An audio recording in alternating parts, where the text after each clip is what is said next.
বন্ধুরা, আমাদের মধ্যে অনেকেই আছি যারা আমরা বেসিক লেভেলের এক্সেলটা পারি, বাট অ্যাডভান্স লেভেলের এক্সেলটা পারি না। যেমন ধরুন, এখানে কিছু জোন দেওয়া আছে এবং সেই জোনগুলোর সেলস টার্গেট দেওয়া আছে মান্থ ওয়াইজ।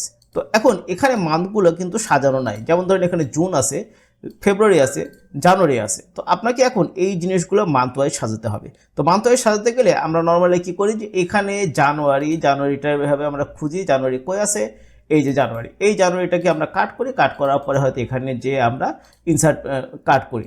সেমভাবেই এভাবে যদি আমরা এখান থেকে ধরেন ফেব্রুয়ারি মাসটাকে আবার এরকম করে কাট করি, কাট করার পরে আমরা এখানে যে হয়তো বা এটাকে ইনসার্ট কাট সেল করে দিই, দিয়ে এরকম করে হয়তো আমার মান সাজানোর চেষ্টা করি। বাট এই জিনিসটা কিন্তু একটা ট্রিক্সের মাধ্যমে করা যায়। তো চলুন আজকে আমি দেখাই সেই ট্রিক্সটা আমরা কীভাবে করব। তো সেজন্য আমরা এই পুরোটাকে সিলেক্ট করব। সিলেক্ট করার পরে আমরা এখান থেকে হোম মেনুতে যাব। হোম মেনুতে আসার পরে এই পাশে আমরা যাব সর্ট অ্যান্ড ফিল্টারে। সর্ট অ্যান্ড ফিল্টারে আসার পরে এখানে দেখবেন কাস্টম সর্ট। কাস্টম সর্টে আসার পরে এখানে আপনারা যাবেন এই যে অপশনে। এই অপশনে আসার পরে এই যে আপনাদের এরকম উপরে সিলেক্ট করা থাকবে, এরকম আপনারা সর্ট লেফট টু রাইট এই জায়গাটায় সিলেক্ট করে দেবেন, দিয়ে ওকে দিবেন।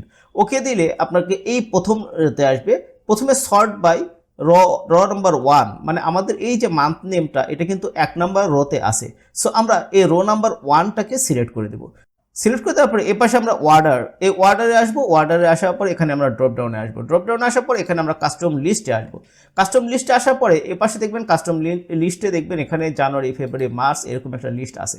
এটাকে সিলেক্ট করবেন। সিলেক্ট করলে এই পাশে লিস্ট অপশনটা চলে আসবে। এখন আপনি এখান থেকে ওকে দিবেন। ওকে দেওয়ার পরে আবার ওকে দিবেন। ওকে দিলে এখানে দেখেন জানুয়ারি, ফেব্রুয়ারি, মার্চ, এপ্রিল, মে, জুন, জুলাই একটা ক্লিকেই কিন্তু এখানে হয়ে গেল। তো শিখে গেলেন সুন্দর একটা ট্রিক্স।